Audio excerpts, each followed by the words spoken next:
స్తోత్రాలు. కాబట్టి తండ్రి ఈ రాత్రికాల సమయంలో మా ప్రభావ కొన్ని మాటలతో మా తండ్రి మమ్మల్ని తండ్రి సత్యం నుండి సర్వసత్యంలోకైనా నీ యొద్దకు నీలోనికి తండ్రి నీకున్న మనసు నీకున్న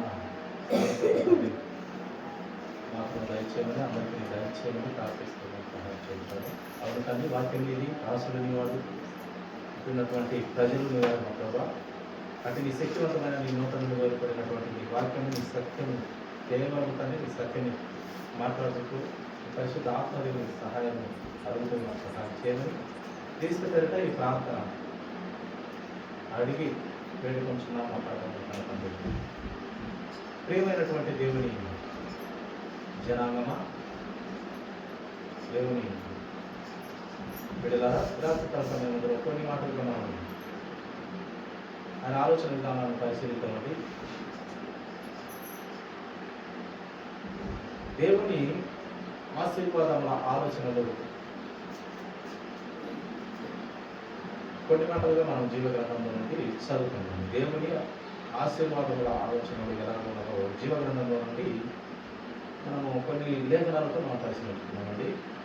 అపోస్తలుడైన పౌలు గారు ఎఫెసీ పట్టణానికి పత్రిక రాస్తూ 1వ అధ్యాయం 3వ వచనము మనము చదువుకున్నామండి. మరొకసారి మన ప్రభువైన యేసుక్రీస్తు యొక్క తండ్రియగు దేవుడు స్తుతింపబడును గాక. ఆయన క్రీస్తునందు పరలోక విషయములలో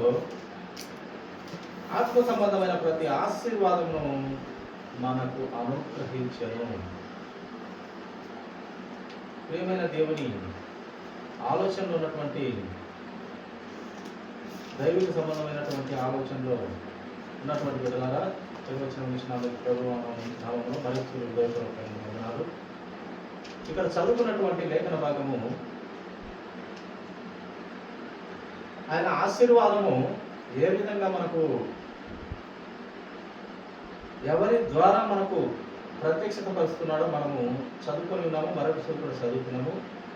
మన ప్రభువైన యేసుక్రీస్తు యొక్క తండ్రి యొక్క దేవుడు స్తుతింపబడును గాక. మన ప్రభువైన యేసుక్రీస్తు తండ్రి యొక్క దేవుడు స్తుతింపబడాలి. ముందుగా ఫస్ట్గా ఆయన స్తుతింపబడాలి.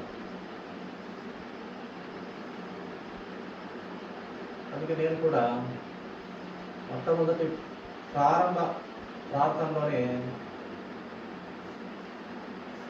యేసుక్రీస్తు ప్రభువు వారు స్తుతింపబడును గాక అనే మాటతోనే ప్రారంభిస్తారు. యేసుక్రీస్తు ప్రభువు వారు స్తుతింపబడును గాక.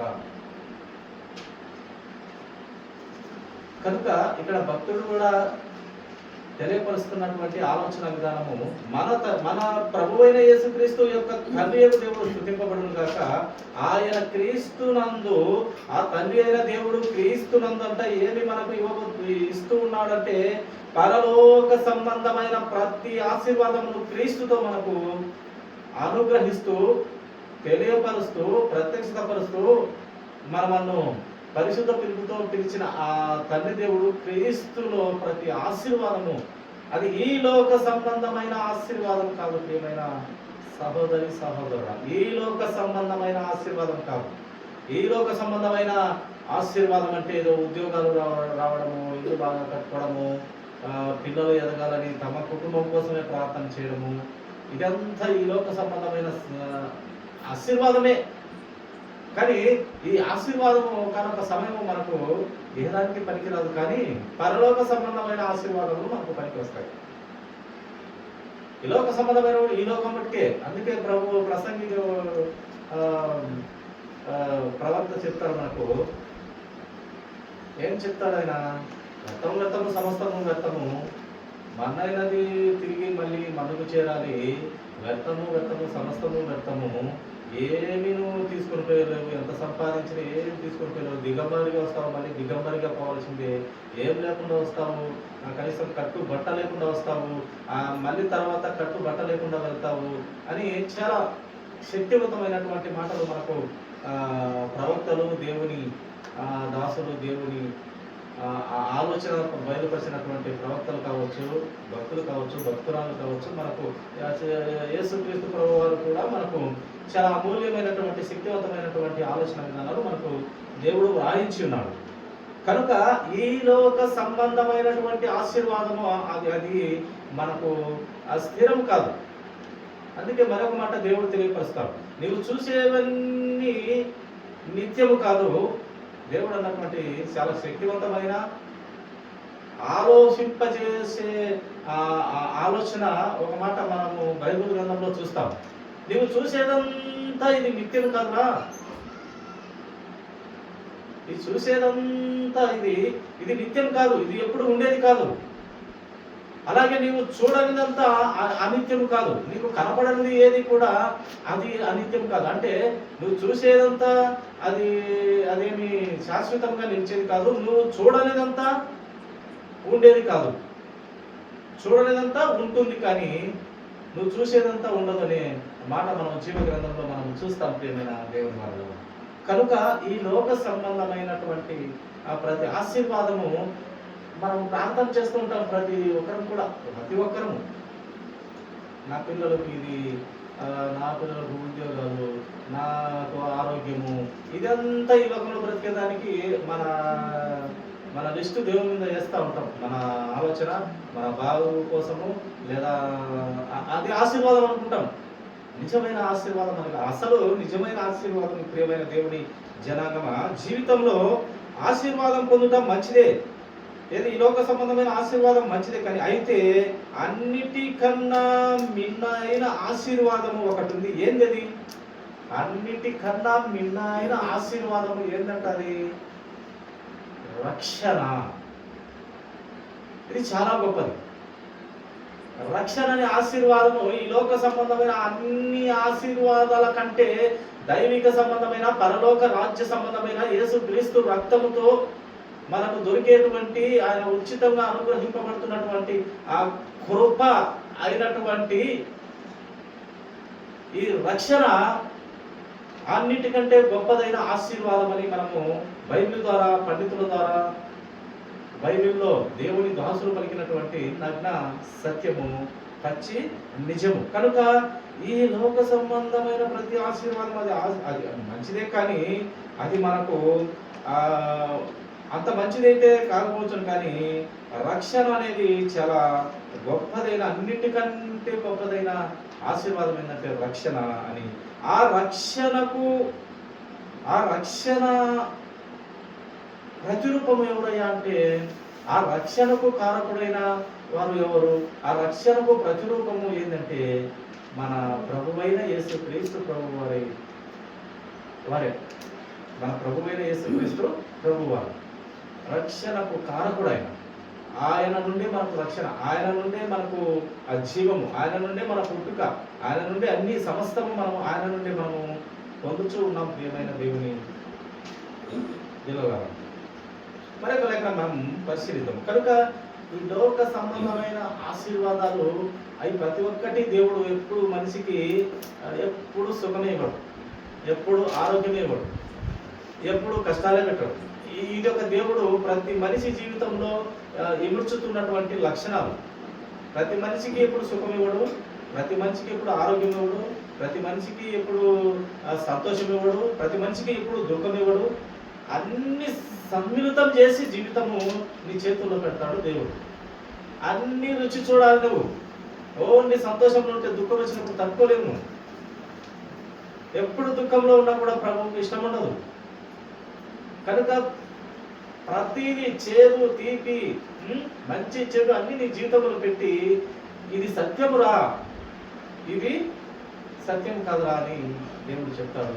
ఆ దాని ప్రకారం మనం నడుచుకున్నట్లయితే మన జీవితాలు ఈ లోక సంబంధమైన ఆశీర్వాదాలను పొందుకోకుండా పరలోక సంబంధమైన ఆశీర్వాదాలు పొందుకున్నట్టుకు మనం ఆతృత కలిగి ఆ దైవికమైనటువంటి ఆశీర్వాదం పొందుకునేటందుకు మనం ముందుకు సాగుతాం ప్రియమైన దేవుడి వాహనాలు. లూకా సువార్త 24వ అధ్యాయము, లూకా సువార్త 24వ అధ్యాయము చివరి అధ్యాయము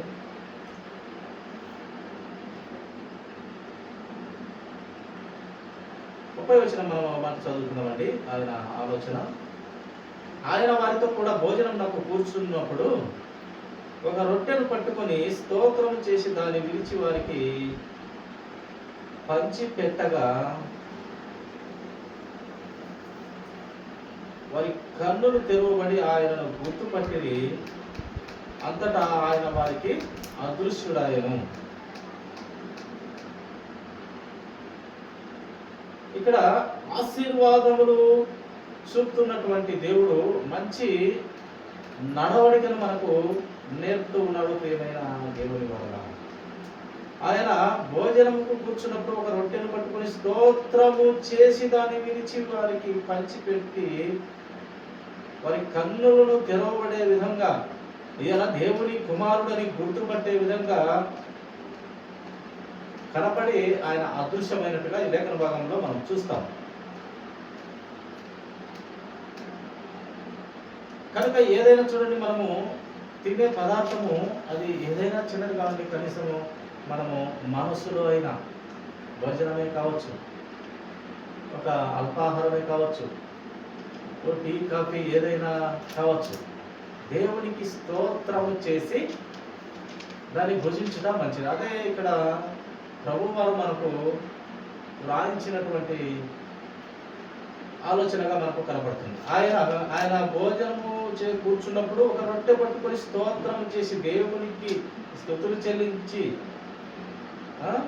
దాన్ని వారికి విరిచి వడ్డించినట్టుగా పంచిపెట్టినట్టుగా మనం లేఖన భాగాలు చూస్తాం. అంటే మనకు మంచి ఆయన సహవాసం మనకు నేర్పుతూ ఉన్నాడు. ప్రియమైన దేవుని వారు ఆయన ప్రేమను మనకు పంచుతూ ఉన్నాడు. అలాగే చూడండి, గలతీయులకు రాసినటువంటి పత్రిక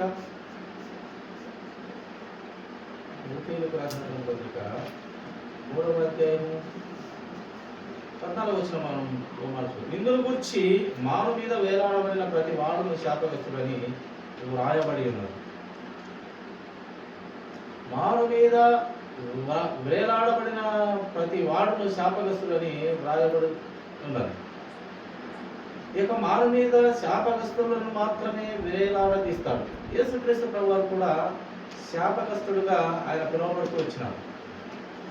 ఏ విధంగా ఆయన శాపగ్రస్తుడుగా పిలువబడుతూ వచ్చినాడు? మనము చేసిన ప్రతి పాపక్రియలు ఆయన మీద వేసుకున్నాడు. ఆయన మీద తండ్రి దేవుడు ఆయన మీద వేసి తండ్రి దేవుడు సంతోషించాడు.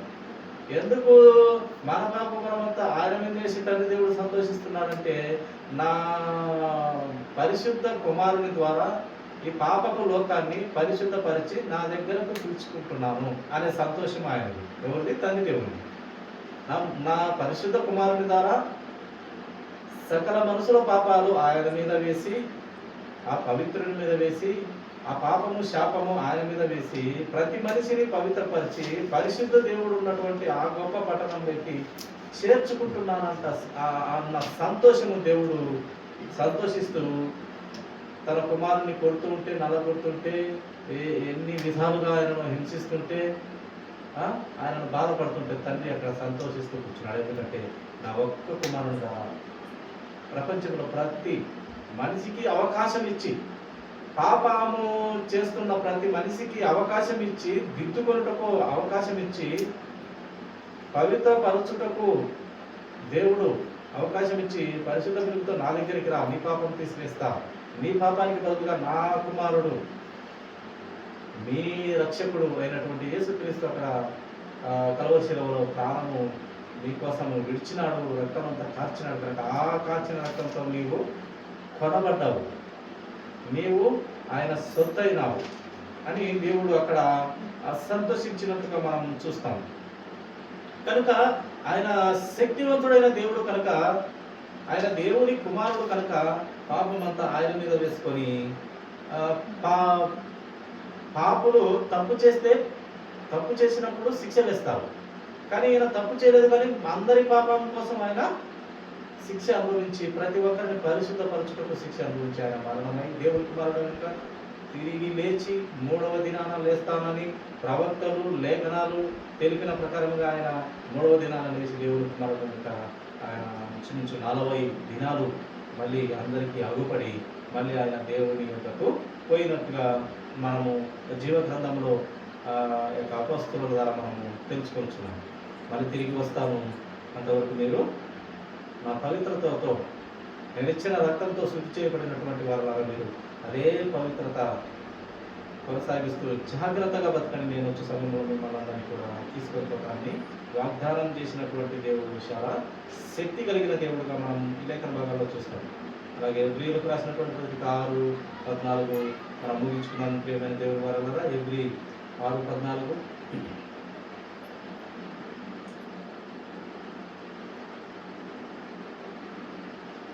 తన తోడు అని ప్రమాణం చేసి నిశ్చయముగా నేను నిన్ను ఆశీర్వదింతును, నిశ్చయముగా నిన్ను విస్తరింపజేదును అని చెప్పాను. ఆ మాట నమ్మి అతడు ఓర్పుతో సహించి ఆ వాగ్దాన ఫలము పొందినడు. అబ్రహాము ఇక్కడ విలువైనటువంటి మాట మనం చూస్తాం. ఎక్కడో పాత నిబంధనలో ఆది కాండంలో దేవుడు వాక్యం దిగొచ్చి అబ్రహాంతో మాట్లాడినటువంటి మాట కొత్త నిబంధనలో ఇక్కడ ప్రస్తావిస్తూ భక్తుడు రాయించినటువంటి మాట ఏమంటున్నాడు? తన తోడు అని దేవుడు ఏం చెప్తున్నాడు అంటే తన తోడు. మామూలుగా మనమైతే మన తోడు మనం పెట్టుకోం, మన తోడు మనం పెట్టుకున్నా కూడా చెల్లదు. ఎందుకంటే మనము నీతిమంతులం కాదు, పవిత్రులం కాదు. కానీ ఏం చెప్తామంటే అమ్మ తోడు, నాన్న తోడు, అమ్మమ్మ తోడు, నీ తోడు అని చెప్తాం. కానీ తన తోడు పెట్టకూడదు, పెట్టినా చెల్లదు. ఎందుకు అది పెట్టకూడదు, పెట్టినా చెల్లదు అంటే తను పవిత్రుడు కాదు, మనము పవిత్రులు కాదు, మనం నీతిమంతులు కాదు, మనం యథార్థంగా కాదు. కనుక నీతిమంతులైన వారి మీద ఒట్టేస్తాం. ఇప్పుడు ఎవరైనా తన తల్లి లేదా తన తల్లిదండ్రులు ఏమంటాము నీతిమంతులు లేక యథార్థవాదులు అని తల్లి మీద ప్రమాణం చేసేవారు అబద్ధం చెప్పరు కదా అనే ఉద్దేశంతో తల్లి మీద చెప్తారు. మామూలుగా న్యాయస్థానాలు అయితే దైవ గ్రంథాల మీద ప్రమాణాలు చేపిస్తాడు. ఈ విధంగా దేవుడు అంటున్నాడు, ఏమంటున్నాడంటే దేవుడు చెప్తున్నటువంటి ఆలోచన నా తోడు, తన తోడు అంటున్నాడు, నా తోడు అంటున్నాడు. ఎందుకు ఆయన నా తోడు అంటున్నాడంటే ఆయన కంటే గొప్పవాడు, ఆయన కంటే పవిత్రుడు, ఆయన కంటే నీతిమంతుడు, యథార్థవంతుడు, మంచి ఆలోచన చేయగలిగిన వాడు ఎవడూ భూమి మీద లేడు. కనుక ఆయన అంటున్నాడు నా తోడు అబ్రహామా నా తోడు అని ప్రమాణం చేసి, నా తోడని ప్రమాణం చేసి నిశ్చయముగా నేను నిన్ను ఏం చేస్తానంటే ఆశీర్వదిస్తా, నిశ్చయముగా నిన్ను విస్తరింపజేస్తా అని చెప్పి ఆ మాట నమ్మి అతడు అనగా అబ్రహాము ఓర్పుతో సహించి ఆ వాగ్దాన ఫలము పొందెను. అది పొందినాడు. ఇది నా ఆ కుమారుని ఇవ్వు అంటే ఈ వాగ్దానం గుర్తు చేసుకుంటాడు ఆయన. నీ ఒక్క కుమారుని ఇస్తావా అంటే ఇస్తా ప్రభువా, ఈ కొండకు వస్తావంటే వస్తాను ప్రభువా అని ఇంట్లో తన భార్య కూడా చెప్పినట్టుగా దైవ గ్రంథంలో వ్రాయబడలేదు. ఆయన వేకుజామున లేచి అన్ని సమకూర్చుకొని ఆ కొండకెక్కి బలి ఇవ్వనీకి పోయినాడు. కానీ ఈ మాటను ఆయన నమ్మినాడు. ఈ మాట నమ్మి అతడు ఓర్పుతో సహించి వాగ్దాన ఫలం పొందేవని రాయబడింది. ఈ మాట నమ్మి ఆయన మీద ఆయన ఒట్టేసుకున్న మాట నమ్మిన ద్వారా ఆయన విశ్వాసులకు తండ్రి అయినాడు. కనుక ఆ మాట నమ్మినాడు కనుక ఆయన విశ్వాసులకే తండ్రి అయినాడు. ప్రియమైన దేవుడు కనుక దేవుడు అంత పవిత్రుడు, అంత పరిశుద్ధుడు, అంత నీతిమంతుడు, అంత యథార్థవంతుడు, అంత మంచి లక్షణాలు, కేవలము మంచి లక్షణాలు మాత్రమే కలిగినటువంటి ఆ దేవుడు ఈ యొక్క విశ్వంలో, ఈ సృష్టిలో ఎవరైనా దేవతలు, దేవుళ్ళు అనబడిన వారు ఉన్నా వారిలో శ్రేష్ఠుడు, పవిత్రుడు, నిజమైన దేవుడు, మనుషుల కోసం ప్రాణం పెట్టినవాడు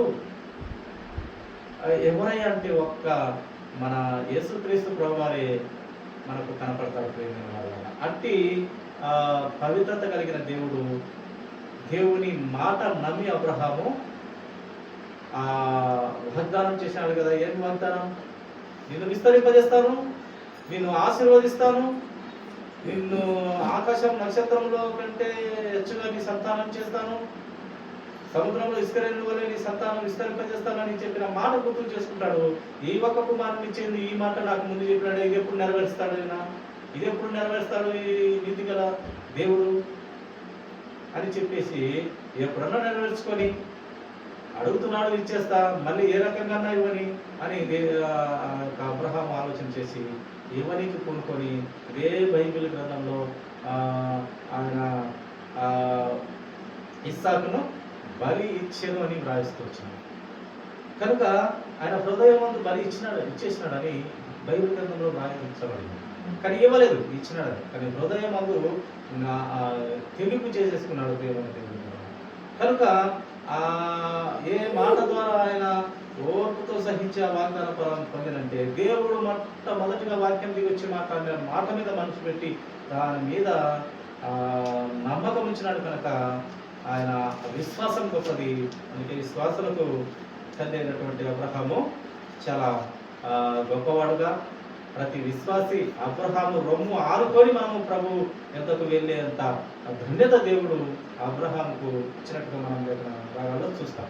ఈ కొద్ది మాటలు దేవుడు దీవించిన పరిశుద్ధ తండ్రి స్తోత్రాలు. అవును తండ్రి.